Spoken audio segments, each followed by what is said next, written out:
네, 모두 함께 해주셔서 감사드립니다. 특히 우리 김경수 지사님 건강관리 잘하십시오. 우리 김 주사님 건강 많이 해치기 전에 이 상황이 정리되어야 될 텐데 걱정입니다. 저도 강화군에서 2016년에 열 며칠 이렇게 있었는데 여기가 잠을 잘 수가 없어요. 이 지하철이 땅을 막 흔들기 때문에 밤에 잠을 못 자겠더라고요. 낮에도 못 자고 밤에도 못 자고. 많이 건강해지지 않았으면 좋겠습니다. 네, 뭐 다 말씀하셨습니다만 이 나라가 누란의 위기에 처할 때마다 우리 국민들께서 또 백성들이 나서서 구했습니다. 이번에 이 사태도 지금 많은 분들이 불안해하고 또 심지어 다시 귀환할 경우에 어떤 일이 벌어질까에 대해서 공포감을 느끼고 있기도 합니다. 노상원이 작성했다는 그 수첩 내용에 보니까 1차로 500명을 수거해서 연평도 가는 바다 위에서 배를 폭파해서 다 죽일 건데 2차, 3차, 10차까지 5천에서 10,000명 정도를 더 수거해가지고 이걸 죽여야 되는데 1차와 같은 방법으로 죽이면 문제가 있을 수 있어서 다른 방법이 뭘까 이런 고민하는 장면이 나옵니다.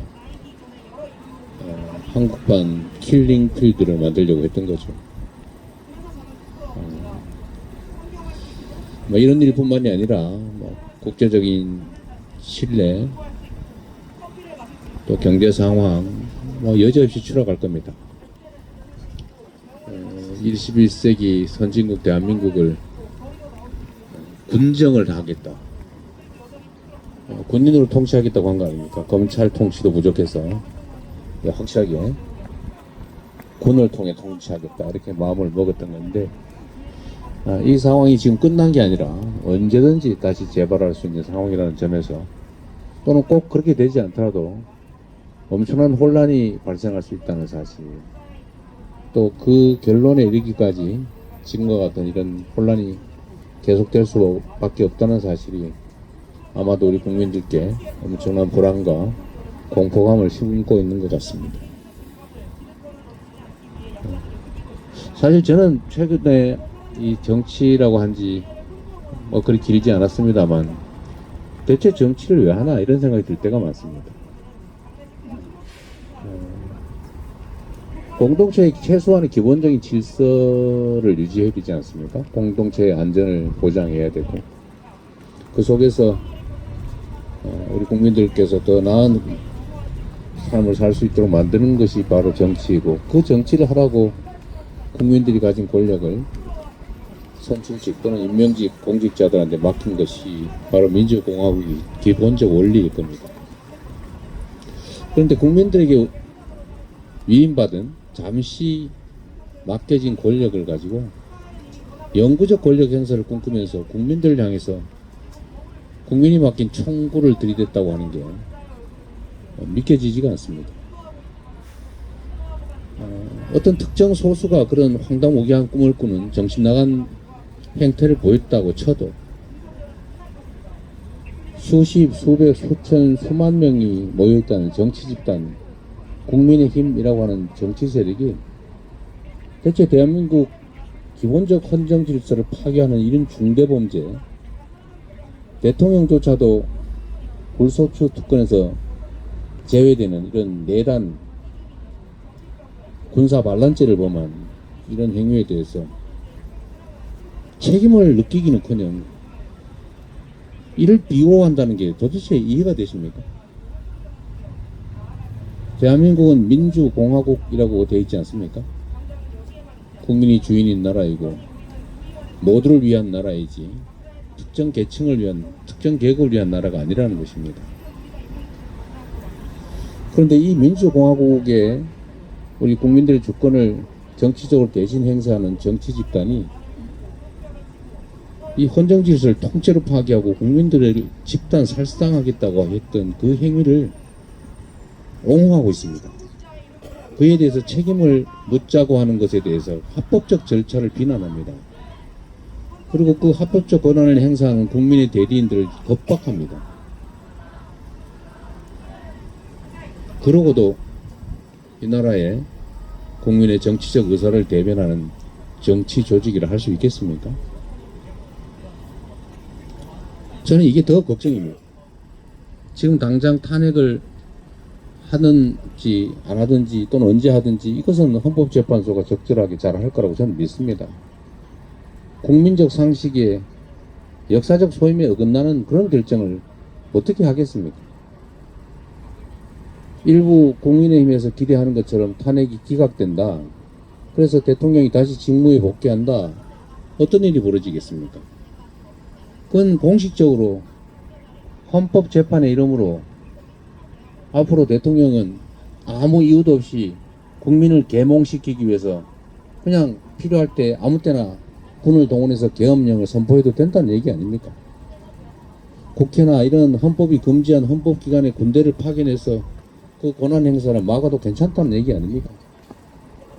취미활동 삼아서 아무 때나 계엄령 선포하고 군대를 동원해도 된다고 용인하는 것인데 그게 가당키나 한 일이겠습니까?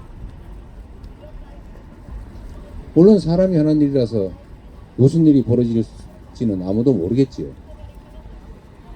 그러나 그 문제는 양식을 가진 이 나라 최고 지성의 헌법재판관들한테 맡긴다고 치더라도 앞으로 계속 이 나라 정치의 일부를 맡아갈 국민의힘이라고 하는 저 정치 집단이 이런 헌법 파괴적인 중대범죄 수괴를 옹호하고 파면하지 말라고 하고 처벌하지 말라고 하고 석방해야 된다고 하고 이런 회개한 석방